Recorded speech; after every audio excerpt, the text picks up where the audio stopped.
Hello, everyone, and welcome to another power packed session of zoology. Okay, so today the chapter that we are going to discuss here in zoology is going to be human health and diseases. Okay, human health and diseases, as you all know, is a very interesting chapter. Okay, there are a lot of interesting points in it, and it is also very important from meat point of view. तो चलिए ज़्यादा time waste नहीं करते हैं and let us come back to our questions from human health and diseases. So on your screen here is question number 1. Which of the following diseases is not caused by bacteria? Okay, option A typhoid. Typhoid आपको पता है एक bacterial disease होती है. It is caused by Salmonella typhi. Pneumonia. Pneumonia again is a bacterial disease. It is caused by Streptococcus pneumoniae or Haemophilus influenzae. Common cold. Common cold is a viral disease and this one is caused by rhinovirus. Diphtheria again is a bacterial disease caused by Corynebacterium diphtheriae. Okay, तो आपका correct answer क्या होगा? Your correct answer is going to be option C because it is not a bacterial disease, it is a viral disease. Okay, now question number 2. Which organism causes malignant malaria? Okay, malaria, as you know, is caused by Plasmodium. Okay, malaria is caused by Plasmodium. But Plasmodium की भी बहुत सारी different varieties होती हैं जो कि malaria cause करती हैं.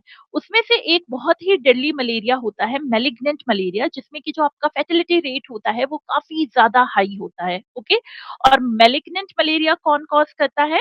तो मैलिग्नेंट मलेरिया आपका कॉज करता है Plasmodium falciparum. Okay, so the malignant malaria is caused by Plasmodium falciparum and malignant malaria is very dangerous because it has a high fatality rate.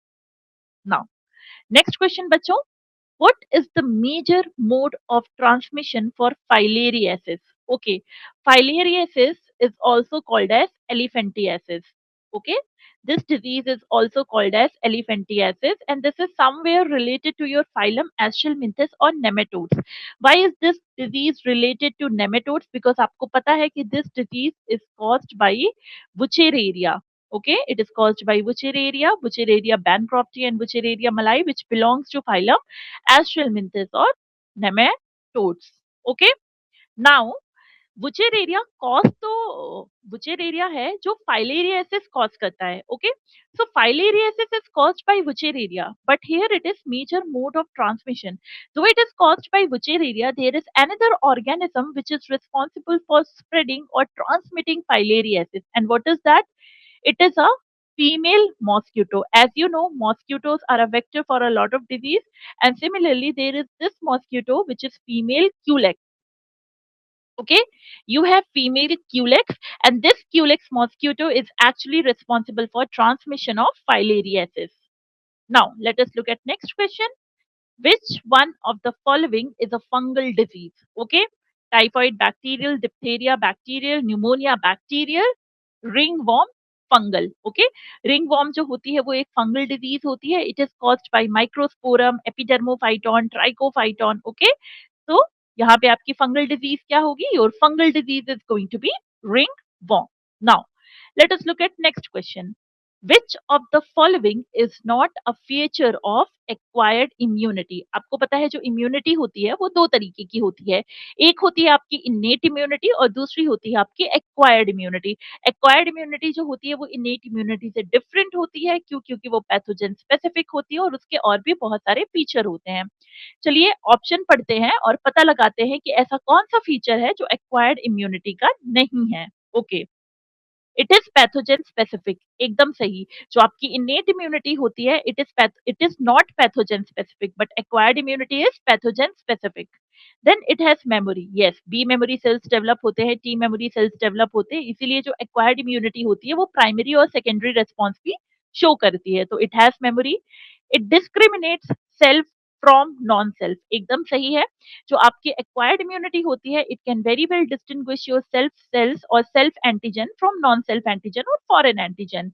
Option B, only few pathogens can be recognized by it. Okay, this is wrong. क्यों? क्योंकि जो आपकी acquired immunity होती है it can recognize and it can tackle a lot of pathogens. It cannot tackle only few pathogens. Okay, तो आपका option B जो है वो गलत होगा because आपकी acquired immunity can actually recognize a huge plethora of pathogens. So option B is going to be wrong. Let us look at Next question.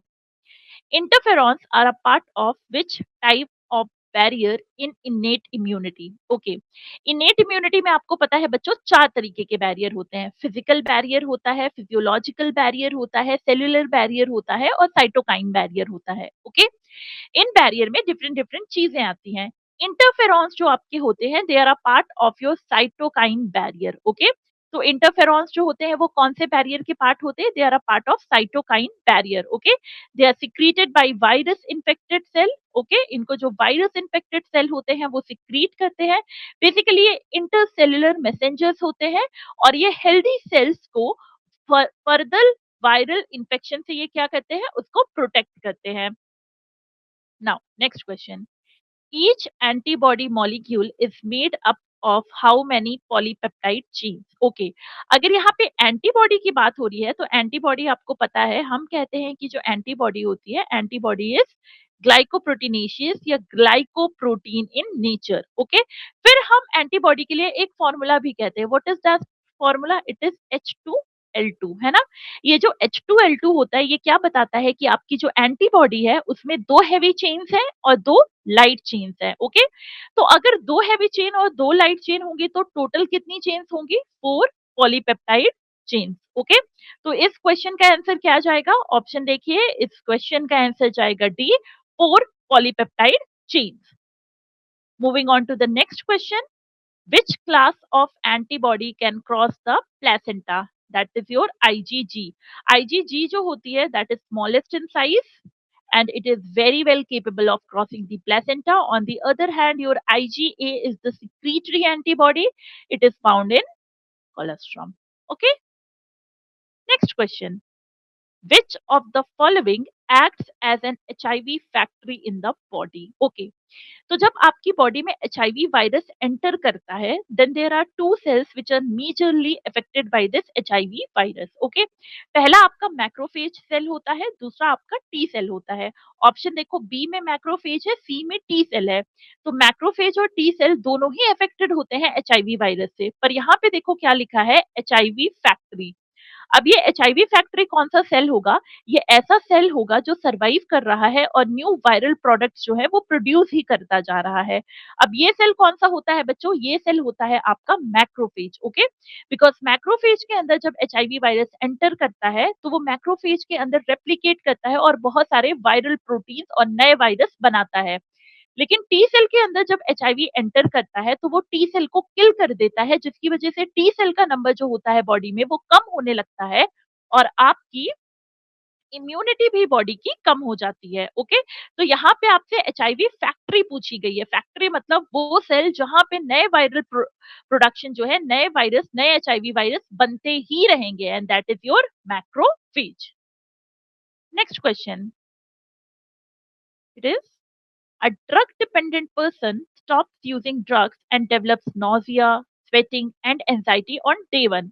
What is this state called? Okay, अगर कोई भी ऐसा बंदा है जो कि drug addict है, whenever they will try to quit drug, then it is not going to be easy for them. Why?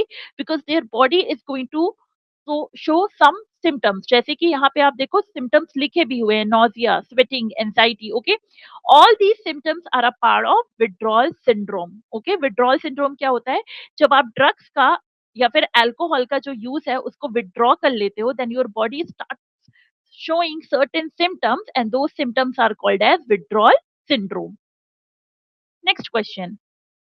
A patient has dry, scaly lesions on skin, nails, scalp with intense itching. Which statement is correct about this disease? Okay, पहले तो आपको ये disease identify करनी पड़ेगी कि ये जो आपको सिम्टम बताया जा रहा है ये कौन सी डिजीज है. तो ये dry, lesions on skin, nails and scalp, intense etching, all these are symptoms of ringworm. Okay, so first of all you have to identify the disease and the disease that we are talking about here is ringworm. अब देखते हैं which statement is correct about ringworm. It is a helminthic infection. False. It is a fungal infection. Caused by bacteria. False. Okay, it is caused by fungus. Spread by contaminated food and water. No. Sharing towels or clothes transfers infection. This is absolutely correct. Okay.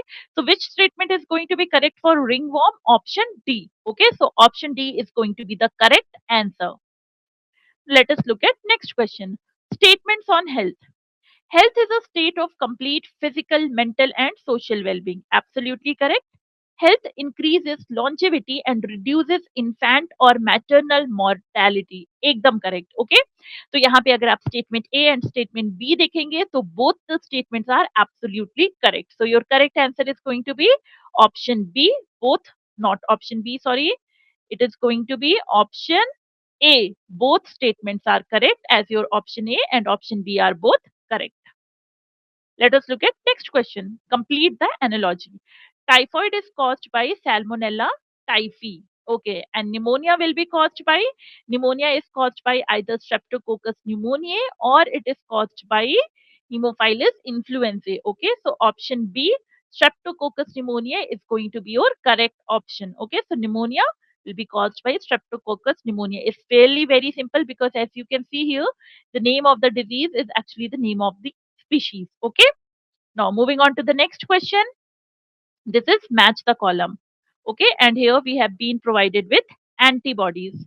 So let us try to match the columns. IgA. IgA, as we discussed in our previous question, IgA is abundant in colostrum. Okay. So for A, it is going to be 2. B IgG. IgG can pass through placenta, है ना. हमने अभी थोड़ी देर पहले discuss किया था कि IgG antibody की अगर बात करें तो it is smallest in size and because it is smallest in size it can actually cross placenta. Okay. So B is going to be fourth. C IgE. Okay, this IgE antibody, this is actually associated with allergy. So let us see. Yes, okay. C is going to be 3. And D, IgM, largest antibody. Okay, IgM की अगर मैं आपसे बात करूं तो IgM एक pentamer antibody होती है. ओके, वो एक पेंटामर एंटीबॉडी होती है and it is very big in size and it is the largest antibody. Okay, so our correct sequence is going to be 2 4 3 1. Okay, चलो ऑप्शंस देखते हैं. कौन सा ऐसा ऑप्शन है बच्चों जो 2 4 3 1 आपको दे रहा है? So it is going to be option C. ठीक है, तो सी जो है वो आपका करेक्ट ऑप्शन होगा. Next question. Tobacco chewing is mainly associated with the increased risk of. Okay, जो टोबैको च्यूइंग होता है ना, जो कि इंडिया में बहुत ज्यादा कॉमन भी है, ये एक्चुअली में कौन से कैंसर का रिस्क बढ़ाता है? So it increases the risk for oral cancer. Okay, because ये जो टोबैको होता है, टोबैको आपका एक कार्सिनोजेन होता है और अगर आप इसको च्यू करके कंज्यूम कर रहे हो then it will increase the risk of oral cancer. Okay, so your correct answer is going to be option D, oral cancer. Now, next question. A widely used diagnostic screening test for AIDS is. Okay, यहाँ पर अगर हमें ads को detect करना है और बहुत ही wide use करना है then what is the test? It is ELISA. Okay, enzyme linked immunosorbent assay. So ELISA is actually used for the wide screening of AIDS. ठीक है, तो एलाइजा के बारे में आपने बायोटेक्नोलॉजी एंड इट्स एप्लीकेशंस में भी पढ़ा हुआ है. एलाइजा जो होता है it is an antigen antibody based interaction. Okay, ये एंटीजन एंटीबॉडी के इंटरैक्शन पे बेस्ड एक डायग्नोस्टिक टेस्ट होता है and it is used for the screening of AIDS. Let us look at next question. Heroin, commonly called as smack, is chemically X obtained by the Y of morphine. और यहाँ पे आपको X and Y को identify करना है. Okay, तो heroin की अगर मैं आपसे बात करूं तो हेरोइन का जो केमिकल नेम होगा या आप उसको केमिकली उसके नेचर की बात करोगे then it is nothing but it is diacetyl morphine. Okay, तो heroin is chemically diacetyl morphine. और हेरोइन आपको मिलता कैसे है? हेरोइन आपको मिलता है मॉर्फिन से ही. It's just that you have to do acetylation of morphine. Okay, so let us look at our options. It is going to be option B. Okay, so our correct answer is going to be option B. Heroin or smack is chemically diacetyl morphine obtained by acetylation of morphine. Next question. A 27-year-old man has an autoimmune disorder with painful inflamed joints. Identify the disorder. ठीक है, एक auto immune disorder जो आपके joints को क्या कर रहा है? अफेक्ट कर रहा है. ठीक है, ऐसा ऑटो इम्यून डिसऑर्डर जो आपके पेनफुल इन्फ्लेम्ड जॉइंट्स कॉज करता है, जॉइंट्स को अफेक्ट करता है, वो क्या होता है बच्चों? That is rheumatoid arthritis. Okay, it is your rheumatoid arthritis. And rheumatoid arthritis is an autoimmune disorder. Tetanus और diphtheria और muscular dystrophy. Okay, ये सबके सब autoimmune disorder नहीं है. The only autoimmune disorder here in this four options is rheumatoid arthritis. Okay, so the correct answer is going to be option B, rheumatoid arthritis. Now, this is a statement based question. So let us look at this question. Read the statements and choose the correct answer.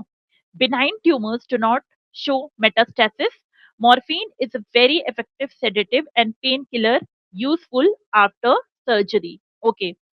Benign tumors do not show metastasis. अगर आप tumours की बात करोगे बच्चों, if you talk about tumours, तो tumours दो तरीके के होते हैं. One is benign and the another tumour is malignant. Okay, malignant. अब यहाँ पर बिनाइन और मैलिग्नेंट में ज्यादा डेंजरस कौन होता है? तो ज्यादा डेंजरस होता है malignant, because malignant tumour shows the property of metastasis. अब मेटास्टेसिस में मैलिग्नेंट ट्यूमर करता क्या है? It will actually travel via blood, और ब्लड के थ्रू ये जहां पे भी जाता है वहां पे ये जाके लॉज हो जाता है, और वहां पे एक ये न्यू कैंसर बिगिन कर देता है, एक न्यू ट्यूमर बिगिन कर देता है. Okay, so this metastasis is actually the most feared property of malignant tumor, and this metastasis is not shown by benign tumors. है ना, benign tumors जो होते हैं वो localized होते हैं, वो एक ही जगह पे रहते हैं और वो बॉडी में स्प्रेड नहीं करते. Okay, so benign tumors do not show metastasis. This is absolutely correct. B, morphine is a very effective sedative and painkiller useful after surgery. ये भी एकदम सही है. This is actually one of the uses of morphine. Okay, तो यहाँ पर आपका क्या होगा बच्चों? यहाँ पे आपका ए जो है, both statements are correct, वो आपका सही ऑप्शन होगा. So let us look at next question. During malaria, the rupture of RBCs is associated with the release of responsible for the chill and high fever recurring every 3 to 4 days. Okay, RBC जब rupture होती है तो कौन सा substance release होता है जिसकी वजह से आपको मलेरियल सिम्टम्स आते हैं? तो this is nothing but hemozoin. Okay, RBC के रप्चर के साथ क्या रिलेटेड है? आरबीसी के रप्चर के साथ रिलेटेड है हीमोजोइन, और जब भी आरबीसी रप्चर होकर हीमोजोइन रिलीज करती है मलेरिया में, तो उसकी वजह से जो भी आपके मलेरियल सिम्टम्स होते हैं, चिल, हाई फीवर, वो सब के सब आते हैं. ठीक है, so the correct answer is going to be option C, hemozoin. Now, next question. Fish used in mosquito control is, okay, there is one fish which is actually very useful in mosquito control. Why? Because it feeds on the larvae of mosquito, and that fish is gambusia. Okay, जो आपकी gambusia fish होती है, it is actually used for mosquito control because it can feed on the larvae of mosquito. Next question. This is a statement based question. Statement A. When our body encounters a pathogen for the first time, it produces a response called primary immune response. Statement B. Primary immune response is of lower intensity than the anamnestic response. Okay. देखो, हम थोड़ी देर पहले ही discuss कर रहे थे कि जब acquired immunity होती है, तो एक्वायर्ड इम्यूनिटी में दो तरीके की इम्यूनिटी होती है, दो तरीके के रेस्पॉन्स होते हैं. एक प्राइमरी रेस्पॉन्स होता है और दूसरा सेकेंडरी या अनैम्नेस्टिक रेस्पॉन्स होता है. जब आप किसी भी पैथोजन को पहली बार एनकाउंटर करते हो तो आपकी बॉडी प्राइमरी रेस्पॉन्स शो करती है, जो कि थोड़ा लेस इफेक्टिव होता है. ओके, बिकॉज उसमें टाइम लगता है इम्यून सिस्टम को एक्टिवेट होने में. बट प्राइमरी इम्यून रिस्पॉन्स में आपकी जो बॉडी होती है वो मेमोरी डेवलप करती है, एंड यूजिंग दिस मेमोरी, जब वो सेम पैथोजन आपकी बॉडी में दोबारा अटैक करता है, तो यूजिंग द मेमोरी जो आपका इम्यून रिस्पॉन्स होता है वो काफी फास्ट होता है और बहुत ज्यादा इफेक्टिव होता है, and that is called as secondary और अनैम्नेस्टिक रिस्पॉन्स. तो यहाँ पर जो स्टेटमेंट ए है, when our body encounters a pathogen for the first time, it produces a response called primary immune response. This is absolutely correct. और जो statement B है, primary immune response is of lower intensity than the anamnestic response. This is also correct. So your correct answer is going to be option, this is going to be option D. Both statements are correct, है ना, because your statement A and statement B both are correct. Okay. Now again, this is an analogy question. Complete the analogy. Secondary lymphoid organ, tonsil, primary lymphoid organ. Okay, there are a lot of secondary lymphoid organ, but primary lymphoid organ can only be two. There are only two primary lymphoid organ. One is bone marrow and the next one is thymus. Okay, तो आपके बस दो ही primary lymphoid organ होते हैं, जिसमें कि एक आपका बोन मैरो होता है और दूसरा आपका थाइमस होता है. ओके, यहाँ पे थाइमस ऑप्शन में नहीं है बट बोन मैरो ऑप्शन में है. So your option A, bone marrow, is going to be your correct answer. Now next question. A gland that is large at birth but keeps reducing in size with age, reaching a very small size by puberty is okay. ये जो gland होता है बच्चों, okay, जो कि birth पे large होता है और फिर साइज में रिड्यूस होता है with age, this is your thymus.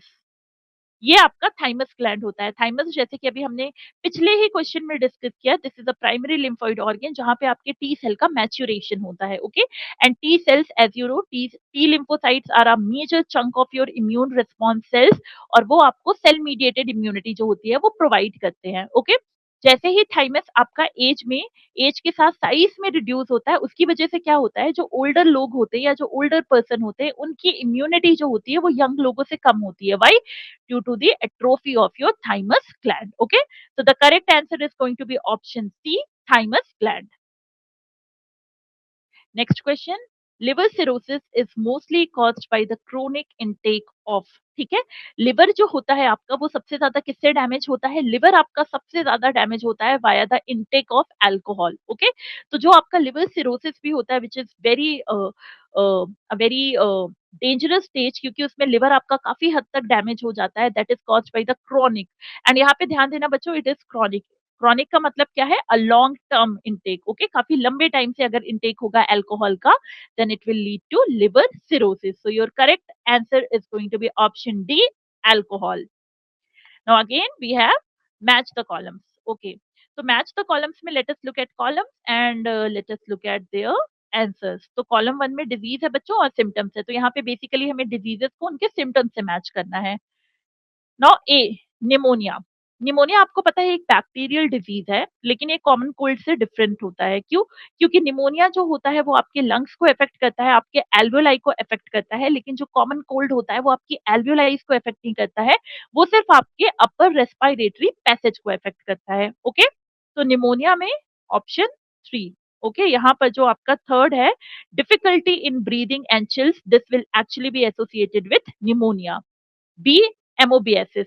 Okay, MOBSS में you are going to have severe abdominal pain and blood in stool. So B is going to be 4. C, common cold, it will come with nasal congestion. And D is your typhoid. Typhoid में you will have high fever and gastrointestinal issues. So this is going to be 3, 4, 2, 1. Let us look at option C. Okay, 3, 4, 2, 1. Option C is going to be the correct answer.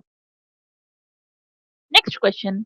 Widal test is used to diagnose. Okay, ये आपको याद रखना है, जो Widal test होता है it is actually a diagnostic test for typhoid. Okay, so Widal test is used to diagnose typhoid. Next question. Vaccination and immunization programs have enabled us to completely eradicate which deadly disease? Okay, तो यहाँ पर बच्चों जो चार options हैं उनमें से एक डिजीज जो है that is non existent in this world, और उसको हमने कैसे हटाया है? उसको हमने हटाया है through the programmes of vaccination and immunisation. आपको पता है AIDS, hepatitis B, herpes, all of them are existing in today's world. वो डिजीज जो नहीं है अब इस दुनिया में, that is smallpox. Okay, so smallpox was a very deadly disease which was actually eradicated with the help of vaccination. So the correct answer is going to be option A, smallpox. Next question. Colostrum provides which type of immunity?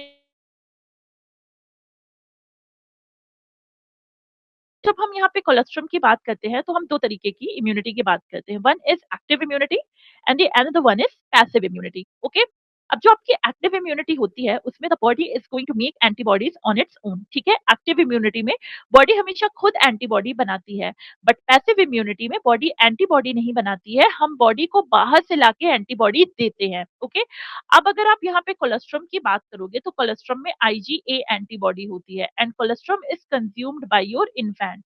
Okay, अब यहाँ पर जो infant है, infant की body जो है वो antibody बना नहीं रही है, हम इन्फेंट को बाहर से लाके एंटीबॉडी दे रहे हैं, है ना? कोलोस्ट्रम के थ्रू हम उसको एक्सटर्नल सोर्स से एंटीबॉडी दे रहे हैं। तो ये किस तरीके की इम्यूनिटी होगी? This is going to be passive immunity. क्यों? क्योंकि एक्टिव इम्यूनिटी अगर होती तो इन्फेंट की बॉडी बॉडी खुद एंटीबॉडी बनाती, बट ऐसा यहाँ पे नहीं हो रहा है, हम उसे बाहर से एंटीबॉडी लाके दे रहे हैं।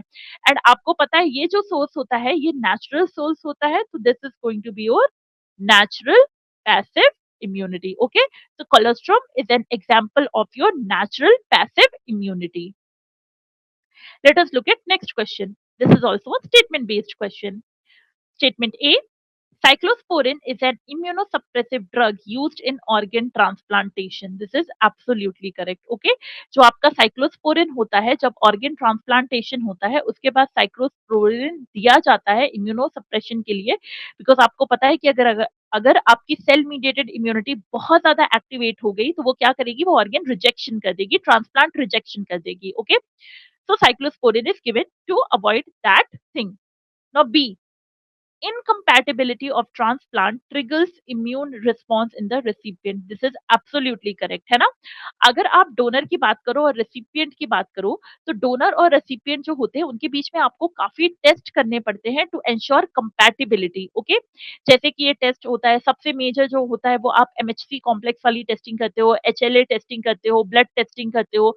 You do a lot of test to ensure कि जो रेसिपिएंट है और जो डोनर है उनमें अगर ऑर्गन ट्रांसप्लांटेशन हो तो रिजेक्शन ना हो। ओके, लेकिन अगर आपने ऐसा नहीं किया है, अगर जो ट्रांसप्लांट है आपका वो इनकम्पैटिबल है, then obviously it is going to trigger your immune response. ये कौन सा इम्यून रिस्पॉन्स होता है? ये सेल मीडिएटेड इम्यून रिस्पॉन्स होता है जो कि आपका ग्राफ्ट रिजेक्शन करवाता है। Okay, so option A and option B, statement A and statement B both are correct. So the correct answer is going to be option B, both correct. Let us look at next question. Which of the following cell types are not directly associated with the immune system? चलो देखते हैं। T cells cell mediated immunity provide करते हैं आपको, extremely crucial. Plasma cells, आपको पता है plasma cells जो होते हैं वो आपका एंटीबॉडीज प्रोवाइड करते हैं, बहुत ही ज्यादा जरूरी है ये। Thrombocytes are involve in blood clotting, है ना? थ्रोम्बोसाइट्स जो होते हैं आपके वो ब्लड क्लॉटिंग में इन्वॉल्व होते हैं, तो वो डायरेक्टली किसी इम्यून रिस्पॉन्स में नहीं इन्वॉल्व होते। And cytotoxic cells, again you know cytotoxic cells are going to be involve in immune response. Okay, so which cell will not be directly involved in immune response? It is going to be option C, thrombocytes, because it is involved in blood clotting. Now next question: malt constitutes about 50% of total. Malt की अगर हम यहाँ पे बात करें तो this is nothing but mucosa associated lymphoid tissues. Okay, जो mucosa associated lymphoid tissues होते हैं, okay, they constitute 50% of the total lymphoid tissues. वो भी किसमें? जब हम सेकेंडरी लिम्फोइड ऑर्गन्स की बात करते हैं। प्राइमरी लिम्फोइड ऑर्गन तो आपका बोन मैरो और थाइमस हो गया, लेकिन जब हम सेकेंडरी लिम्फोइड ऑर्गन की बात करते हैं तो सेकेंडरी लिम्फोइड ऑर्गन की बात करने में हम कहते हैं कि सेकेंडरी लिम्फोइड ऑर्गन का about 50% is constituted by MALT और mucosa associated lymphoid tissues. Okay, so your correct answer is going to be option B, lymphoid tissues. Next question: which non-ionizing radiation is responsible for oncogenic transformation? ठीक है, oncogenic transformation क्या होता है? Oncogenic transformation is when your normal cell actually transforms into a cancerous cell or tumor cell. जब आपका एक normal cell जो होता है वो कैंसरस सेल या ट्यूमर सेल में ट्रांसफॉर्म हो जाता है तो उसको हम ऑन्कोजेनिक ट्रांसफॉर्मेशन कहते हैं। ओके, जो फिजिकल कार्सिनोजेन होते हैं उसमें हम रेडिएशन की बात करते हैं, because radiation can cause oncogenic transformation of cell. अब ये जो रेडिएशन होती है ये एक्सरेज होती हैं, ओके, आपकी गामा रेज होती हैं और साथ ही साथ आपकी यूवी रेज भी होती हैं। अगर हम इसमें बात करें तो आपके एक्स रेज और गामा रेज जो होते हैं ये आयोनाइजिंग होते हैं। Okay, X rays and gamma rays are ionising rays, whereas your UV ray is a non ionising radiation. तो अगर यहाँ पे आपसे क्वेश्चन में नॉन आयोनाइजिंग रेडिएशन पूछा गया है तो आंसर क्या जाएगा? आंसर जाएगा option C, UV light, because UV light is a non-ionizing radiation that can cause the oncogenic transformation of a cell. Let us look at next question. Nicotine increases blood pressure by stimulating, ठीक है। Nicotine जो होता है, nicotine आपका blood pressure बढ़ाता है। वो आपका ब्लड प्रेशर कैसे बढ़ाता है? It actually causes the release of epinephrine and nor epinephrine in your blood. तो वो आपके ब्लड में एपिनेफ्रीन और नॉर एपिनेफ्रीन जो है उनका सिक्रीशन बढ़ा देता है, जिसकी वजह से आपका ब्लड प्रेशर बढ़ता है। और आपको पता है एपिनेफ्रीन और नॉर एपिनेफ्रीन की अगर हम बात करें तो they are secreted from adrenal medulla, ठीक है। जो आपका एड्रिनल ग्लैंड होता है उसमें ये एड्रिनल मेडुला से सिक्रीट होता है। So the correct answer is going to be option A, adrenal gland. Okay, so nicotine increases blood pressure by stimulating adrenal gland. Why? Because it stimulates your adrenal medulla to secrete your um, epinephrine and norepinephrine. Let us look at next question. This is an A and R question. Assertion: lymph nodes filter lymph. एकदम correct. Reason: they have lymphocytes and macrophages. Okay, तो देखो जो आपका lymph node होता है वहां पे lymph filter की जाती है, एकदम सही बात है। लेकिन लिम्फ नोड लिम्फ को फिल्टर क्यों कर पाता है? बिकॉज अगर आपको पता हो तो आपका लिम्फ नोड जो होता है वो एक सेकेंडरी लिम्फोइड ऑर्गन होता है, ठीक है। इसीलिए जो लिम्फ नोड्स होते हैं वहां पे लिम्फोसाइट्स और मैक्रोफेजेस होते हैं, जो कि क्या करते हैं, अगर कोई भी फॉरेन पैथोजन आपकी बॉडी में आ गया है तो उसको एनकाउंटर करते हैं और उसके साथ-साथ एक इम्यून रिस्पॉन्स को एक्टिवेट करते हैं, ताकि उस फॉरेन एंटीजन को जल्दी से जल्दी क्या किया जाए, उसको जल्दी से जल्दी न्यूट्रलाइज किया जा सके। ओके, तो यहाँ पे आपका करेक्ट आंसर क्या होगा? assertion is true and the reason is the correct explanation of assertion. So your option A is going to be your correct answer. Now, next question. During an allergic reaction, the binding of antigen to IgE antibodies initiates release of, okay, IgE antibody आपको पता है बच्चों, IgE antibody जो होती है वो आपके allergy से रिलेटेड होती है। IgE antibody आपके एलर्जी में रिलीज होती है। अब IgE antibody जब एक्टिवेट होती है तो वो क्या करती है? It will activate mast cells to release histamine, ठीक है। जो हिस्टामीन होता है, हिस्टामीन का रिलीज एलर्जिक रिएक्शन में बहुत ज्यादा बढ़ जाता है, जिसकी वजह से जो आपके एलर्जिक सिम्टम्स होते हैं वो आते हैं, ठीक है। तो here the correct answer is going to be option B, histamine.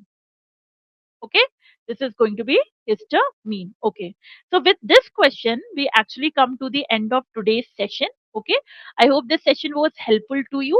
आप human health and disease में आप questions practice करते रहिए. Okay, because only question practice is going to help you clear the NEET exam, and I will meet with you in my next lecture with more few questions on the different topic. Okay, till then keep studying and keep working hard. Thank you everyone.